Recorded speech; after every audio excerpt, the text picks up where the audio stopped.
initial mailing at being. Okay, we're still on, right? Yes. Hello? Okay. For our planning purposes, we're expecting probably somewhere between 22 to 25,000, I'm thinking, as our initial mailing. And that is the one that goes out. Is the date, I believe the date is October 6th that gets sent. And then on a daily basis or a every other day basis, whichever the Office of Elections chooses, they will send another file to Midwest saying these are additional people that have requested ballots, and we've got a 48-hour turnaround time on those. Those will be sent out. Everything will be sent out. Everything will get produced in the Midwest facility in Cleveland. It will get mailed out of the Pittsburgh, the Allegheny County Post Office. Okay.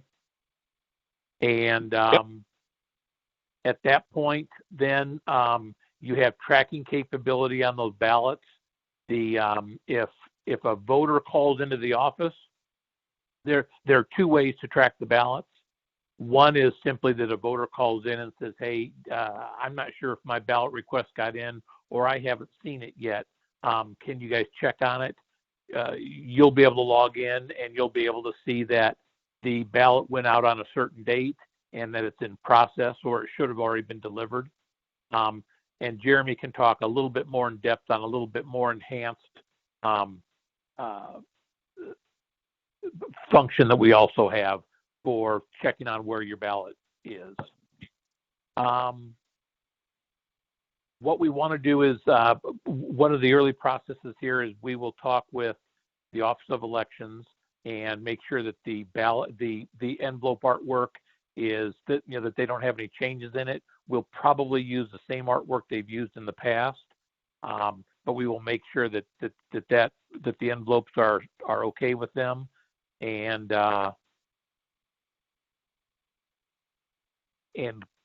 go through ordering those ballots with them probably immediately.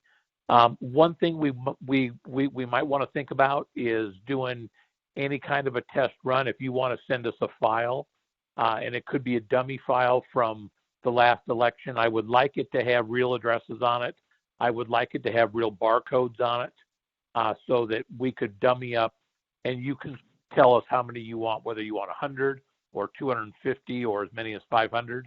But we could go ahead and dummy up those packs, and we could give them to you so you can see what the entire pack's going to look like when it hits the Allegheny Post Office.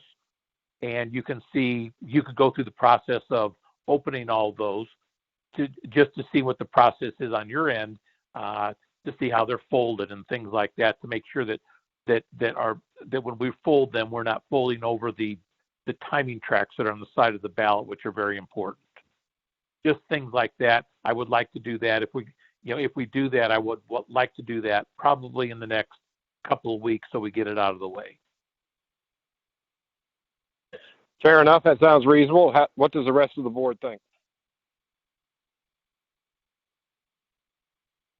No, I think that's Todd. This is Mike. I think that's a great idea, and that would allow us to see what that's going to look like from a voter perspective and a processing perspective.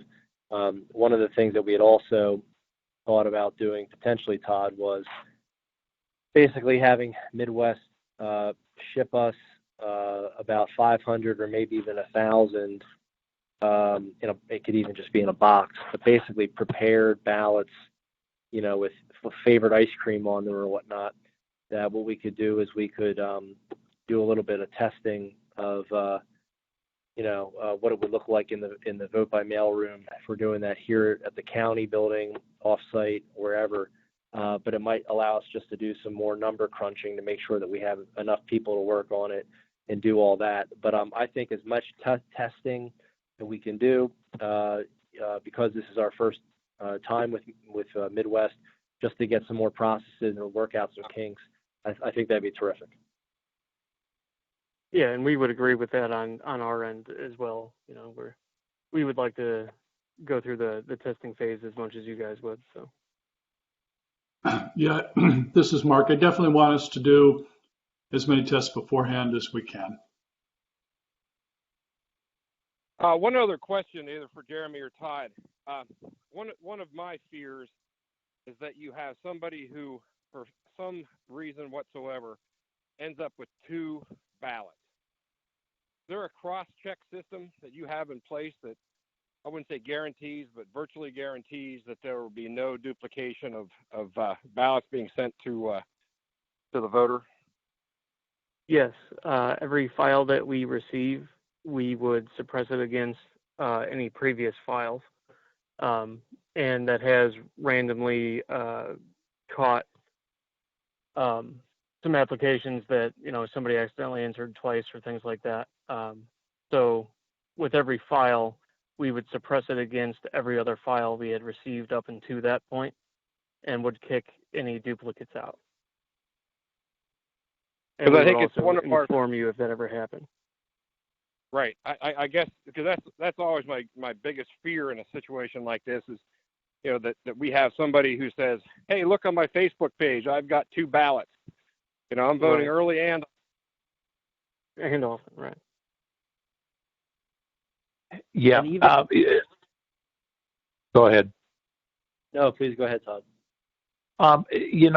When those things do happen, though, and there's some safeguards in the system to not let it happen.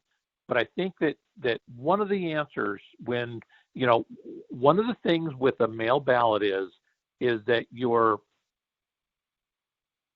doing all you can for that voter to make the process as easy as possible. And you do have the safeguards, even in the event that a second ballot accidentally got sent out to somebody, because especially when you're doing it by hand, that could happen. You do have the safeguards in the systems, even when they come back, that you're going to see that Todd Mullen had returned a ballot on, the first of the month. And you'll also be able to see if he sends another one in. So there are safeguards in the system, even if you get past the first line of defense.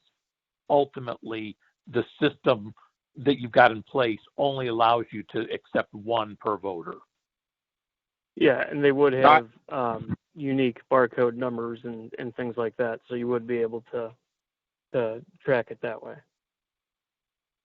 I certainly appreciate that, but just the optic of somebody receiving two opportunities to vote, whether or not they actually get that chance, the perspective and the perception is, hey, these guys don't have their act together. So as much I know. So I'm just thinking out loud.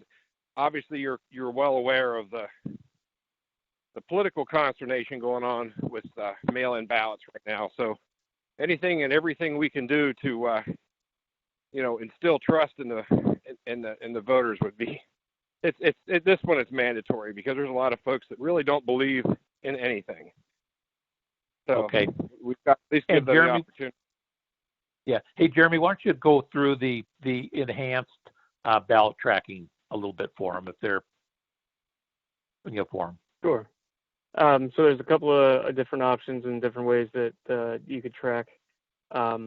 One being, we have a portal set up where you would be able to log in and actually track every step through the postal system, from actual delivery from us to the post office, and then when it hits their sorting machines, and then when it's out for delivery. So it's not quite like FedEx or UPS where, there's actual scans when it's delivered to the home. So it's not going to say, ballot 12 was delivered at 4:15 in the afternoon. But it will show that ballot is on the delivery truck out for delivery that day. And then there are some more in-depth options. Not sure if you guys have ever heard of a company called Ballot Tracks. But basically what they do is it's a sort of a separate service that allows voters to register with them. They supply us with a unique barcode that we place on the piece, and that would actually track the outgoing ballot and the ballot going back to you guys.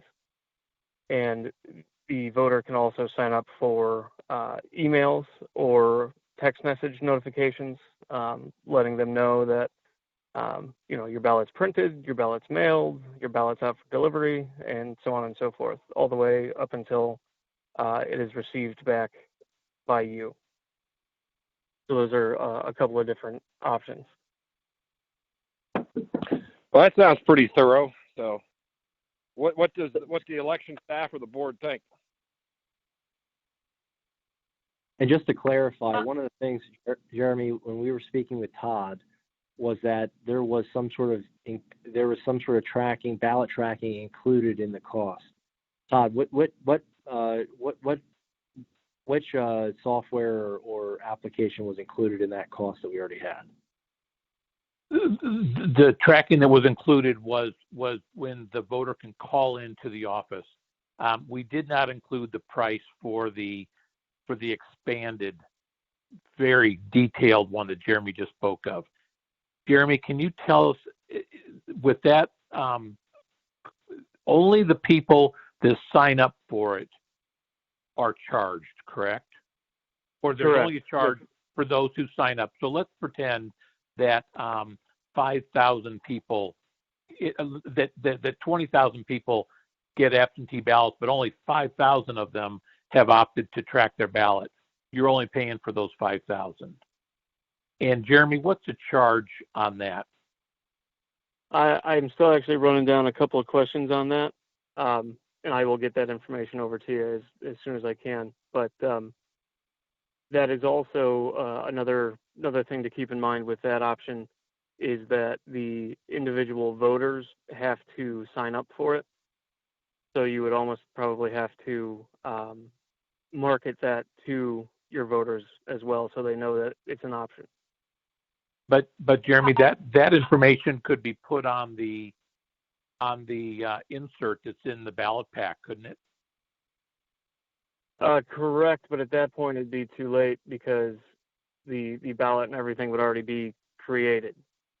So there'd be no way to track it back unless we had that tracking prior to them getting it. Todd, Yeah, go ahead. any of your other counties in PA use that? Because I'm concerned with adding any kind of additional barcodes on the envelope that's going to need to be approved by DOS. For clarification, it's not an additional barcode. It would be part of the intelligent mail barcode that would be on the piece already. They're the return address. Correct. If you want to keep us in the loop on that, or we could take a look at it at a later time, that's okay. But I think we don't want to overcomplicate this. Voters have enough to worry about in terms of requesting this, getting it back. I don't know if it would be. I don't know if it would really help in any way, shape, or form. In addition, the DOS has their platform about tracking ballots and all that. Mm-hmm. So at least there's that. I think then, we're going to get into issues with the DOS website saying this, but this the website I signed up for is saying this. I'm getting texts from it saying this. So I would think that you could send us over information as you get more information on pricing and all that, but I wouldn't suggest that we go in that direction at this point. Okay. And so that'd be my thought. But just to clarify, Todd, my recollection is that I had asked a question about, is that tracking included in this, and you had said it was. Yes. So that was my understanding, but that's okay. I'll be sure just to follow up better next time. But so that would be my suggestion in terms of just not doing it. But again, if you want to send us stuff, you want to send us more information on it, maybe we get to a different point on that in the future. And I would clarify that we do have tracking available that will be included because we track every ballot that we send. That would be where you would be able to log in to a portal and actually be able to see when the ballot has gone from the post office out for delivery to the voter. What you wouldn't get with that is the return tracking once the voter is actually given it back to the post office. But you would still have that upfront part where when people call in and ask where their ballot is, you can look into it and see when it mailed and when they should be expecting to receive it. So you do still have that part of the tracking. And that's we as in the elections office has that. The voter wouldn't be able to access that, would they? No, they would not. Okay.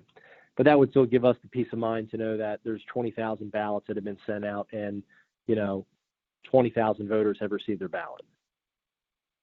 Correct. And you could actually, if John Smith calls in, you could actually track his individual piece and show when it was delivered to the post office and then out for delivery to him. You could actually track it down to the piece level. Okay. And what is that program called, just so we're aware? Is that a specific program or? It's not. It's a proprietary system that we built. It works off of the data provided by the post office. So basically, we send a list of tracking sequences that are that we print inside of the IMB barcode to the post office, and the post office tracks it. And then our website links up to it, and that's what you'd be able to log into for your specific files. Okay, sounds good. Okay. Okay. Is there? I guess I'll leave you to the rest of your presentation.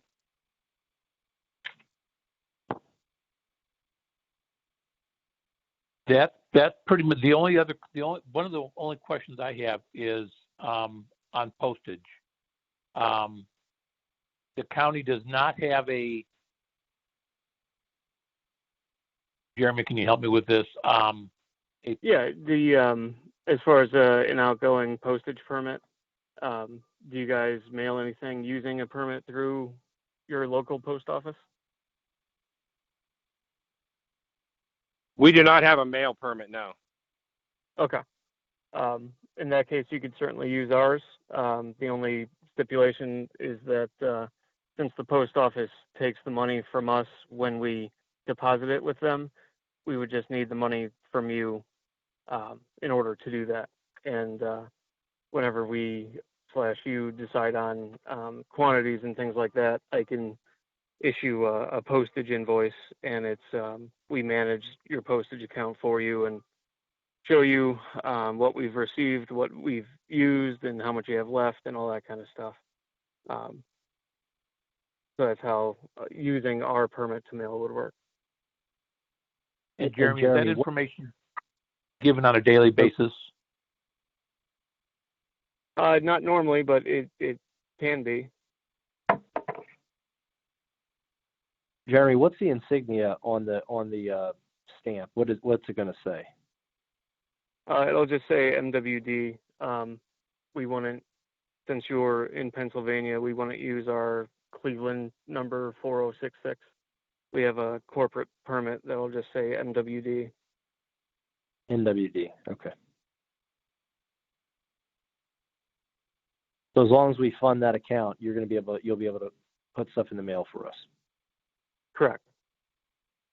Okay. Can we prepay that? Something we can work against an account? Is that how you want it done? I'm sorry, yes. I'm not sure I caught that. Is it something where we prepay? In other words, we buy 10,000 whatever postage worth. Mm-hmm. We can prepay, and we can work against that number. Yeah, and the part of the reason why we'd have to show you what was used is we would be pre-sorting your file, so you'd get pre-sorted, discounted postage rates. So it wouldn't be, 55 cents a piece like a stamp would be or anything like that. You should be closer to, 42, 44 cents a piece, but it would all sort of average out depending on the list that was mailed that day. So for instance, if we sent 10,000 pieces, 2,000 might qualify at 44 cents, 5,000 might qualify at 40, and so on and so forth. So it's sort of a mixture at the end. So it's not an exact 55 cents a piece, but it is discounted. So it is less money that you'd be paying for postage. But Steve, you're correct in thinking that, yeah, you will fund it, and let's just pretend that you put $10,000 in it, and then when we were finished, you had only used $8,500. You would then be given a check back for the remaining $1,500 that you had still left over when the process is done. That sounds very reasonable, and it saves us a lot of hassle. And quite frankly, you already have the when the ballots are there, you already have them ready to go. So, okay. And Jeremy, what other nuances of this are we missing? Yeah. So to get things rolling, I would suggest sending over a sample file, which would be an export from the Shore system, as well as any active split lists or your EIX table. And we would go through all of that information and make sure it looks like all the other ones that we do for in Pennsylvania, and just make sure that, there's no nothing jumps out at us as being out of the ordinary. And then from there we can discuss and work on the envelopes, like Todd had mentioned. I'm assuming you had some printed for the primary. We could take a look at the artwork for what you have had printed and make any adjustments that we would need, and go from there. And this is Todd. Sounds About the only other thing that we want to think about is the last week before the election. What day you want to send the last file to us, and we're thinking probably that Wednesday will be probably your last file to us. So you've got to just think about, okay, in my office, if I get some more requests, and I don't know if you can or not, but if I get more requests on Thursday or Friday, how you're going to handle those in your office, if that makes sense. I'll let you work out those. I don't know what I can add to that. I would think Tisha and Jody probably were going to be full on with that one. But right. Does anybody else have any thoughts? Yeah, my 2 cents on it would be having a few plans in place about doing it in-house, doing it here, or having them do it. But, we're going to learn a lot as we go throughout this process. And, the last request is going to be at I think it's 5 o'clock on the 27th is the deadline as of now. Yeah. No. Yeah. Right. I'm sorry, go ahead. As of right now, but that's one of the things, they were thinking about pushing it back to registration deadline. So, of course, we have no more news about that at this point. Right. But if it's 5 o'clock on the 27th, and we could probably, that might be able to get done if there's only a few of them that need to get processed, and send that over to you that night.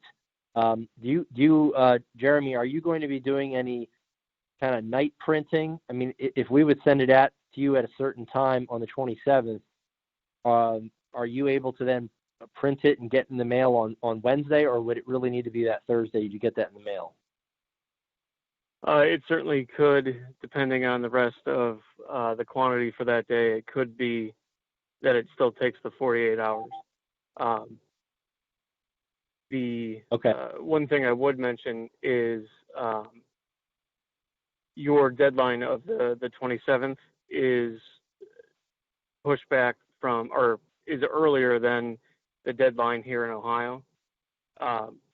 So taking a last file from you on the 27th shouldn't be an issue. The other, you certainly can keep it in-house if you want to, but as far as the last file date, currently in Ohio, and they're talking about moving it back to the 27th, but currently in Ohio, the last day is noon on the Saturday before the election. Wow. Yeah. So that's what we've been talking to counties about, that Wednesday or so being the last file that they send us, and then they could do the couple hundred a day in-house for the last couple of days. But since yours would be back to the 27th, that really shouldn't be an issue. We could take that and make sure it's mailed like the rest of the files within 48 hours. Well, I don't want to go too down the rabbit hole on this. I do want to jump back to it, but I would want to, as Commissioner Dersham was saying, give Tisha and Jody and Joyce an opportunity to ask some questions, so they have a comfort level for this.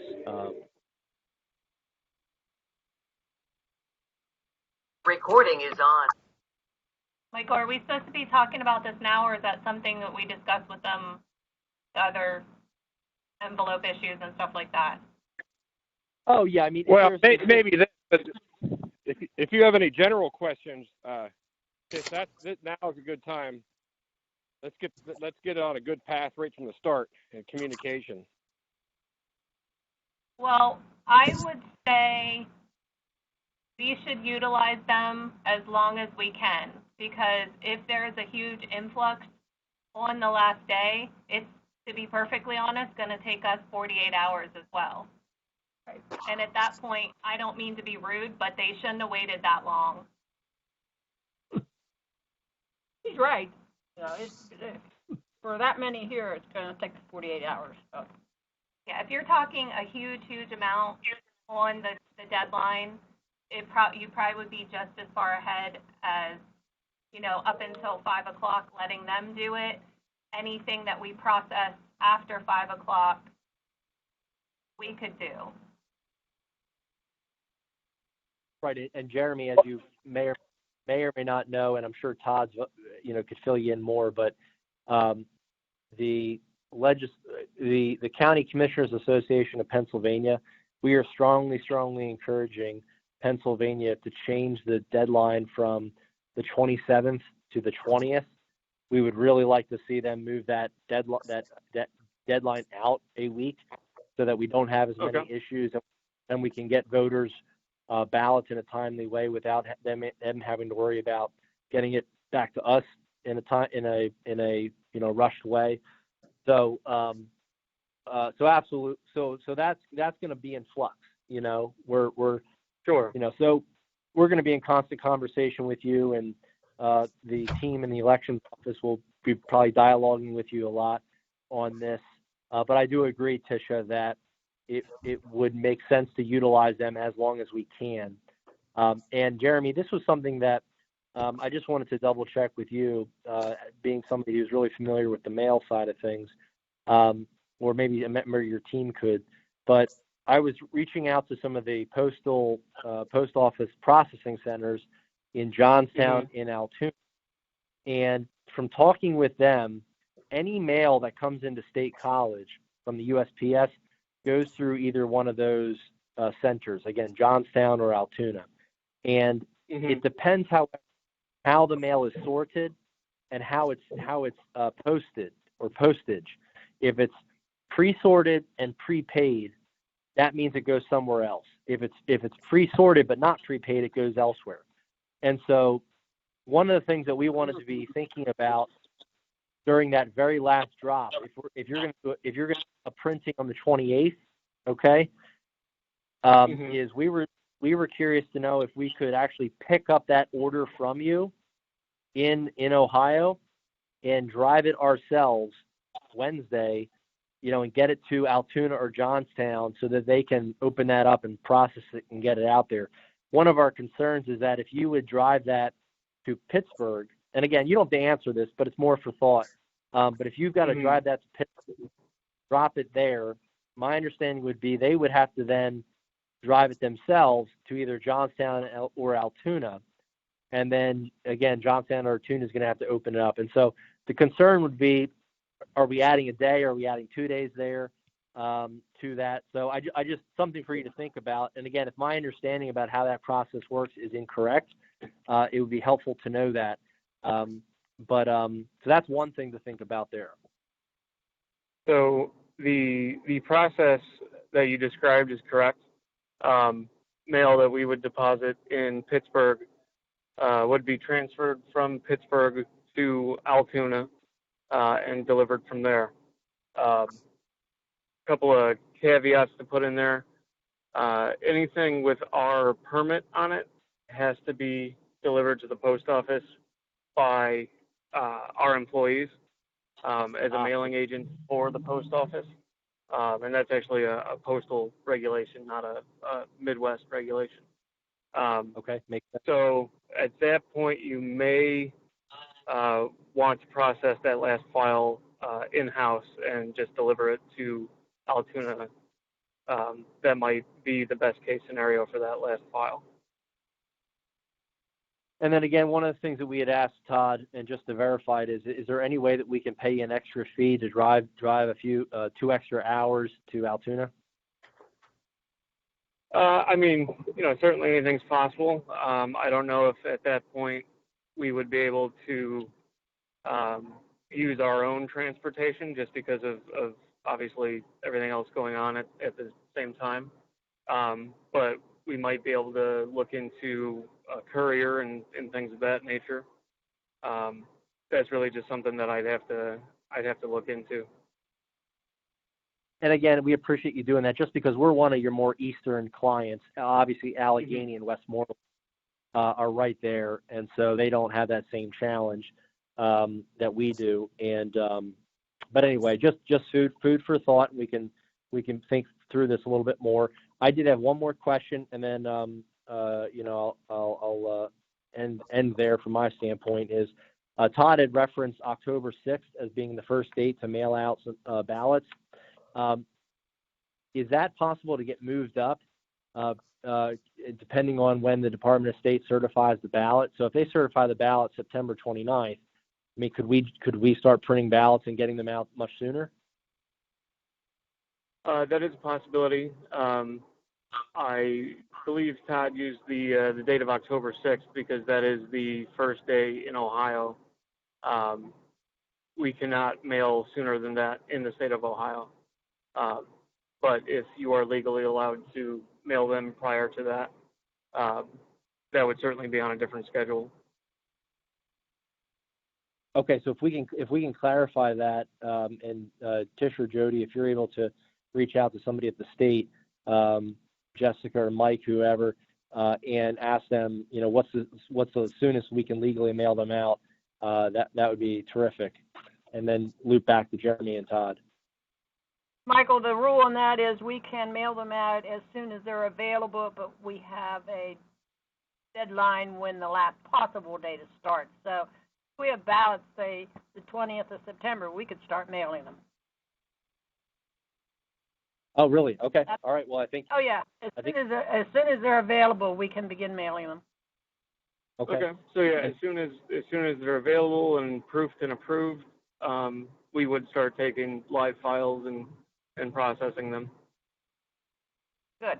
Okay. And yeah, so just to confirm, September 28th rolls around, everything, all the boxes are checked. You could start printing and getting those in the mail. Right. That's correct. Sounds like it. Okay. All right. Great.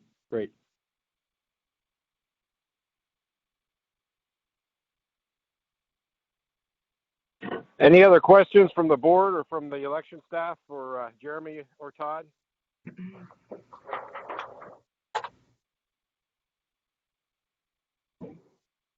Going once, going twice?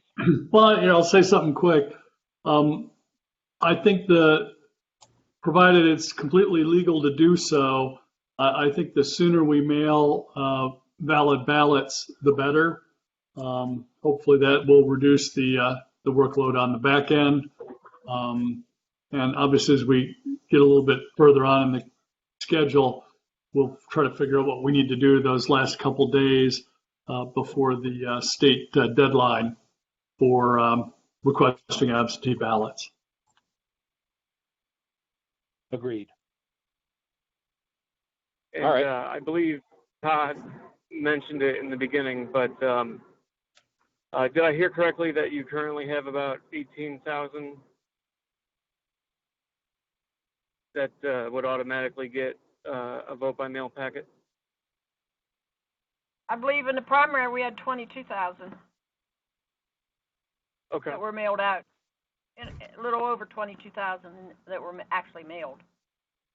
Gotcha. Yeah. And it's, Altogether, total. are those, Not the first, Right, not and the our- first wave, but our right, and total. are those 22,000 folks, do they automatically get one for this election? I looked real quick this morning for the majority of what was carried over June. There was like 14,000 plus that were marked. I think if I looked right in our system, because it's little. And then the different groups doing mailings, looking at a couple thousand more on top of what we already have. So probably a space of what Todd threw out, 20 to 22 in your first wave is probably pretty accurate. Okay. Is that number And- scary at all, or is that No, we're no, that's quite all right. for Allegheny? 22,000 If you work. multiply that. I was gonna say Allegheny's up to 225, I think, at the moment. So Well, hell, you could be able to fit us in between the cracks with those kind of numbers.